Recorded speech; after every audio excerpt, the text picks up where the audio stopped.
वाचण्यासाठी जर काही चमत्कार घडला नसता, आपली जीवनयात्रा लवकरच संपुष्टात येण्याची शक्यता होती.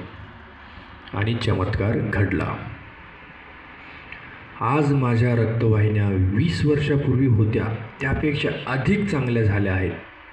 वर उल्लेखलेले सारे व्याधी, विकार, इतिहास जमा झाले आहेत. माझी शारीरिक व मानसिक शक्ती म्हणजेच जगण्याची शक्ती आश्चर्यकारकरित्या वाढली आहे.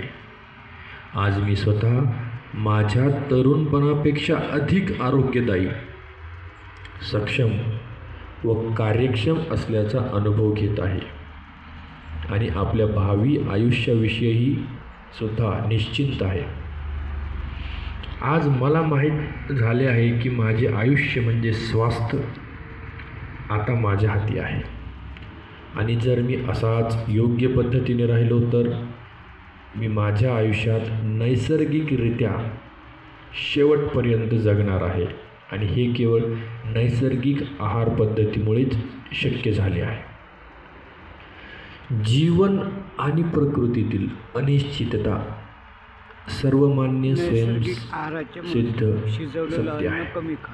आपण दैनंदिन जीवनात बघतो की कोणी व्यक्ती तरुण असो व वृद्ध, सशक्त अथवा अशक्त, निरोगी असो वा रोगी, मृत्यू कोणास कधीही येऊ शकतो.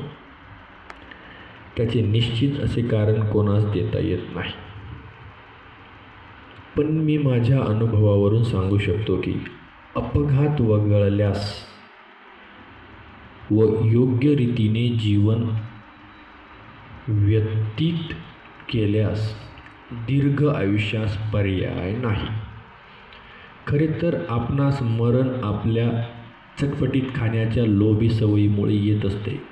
आपण आपला मृत्यू स्वतःच ओढवून घेत असतो. मानव, विशेषतः आजच्या तथाकथित सुसंस्कृत मानव,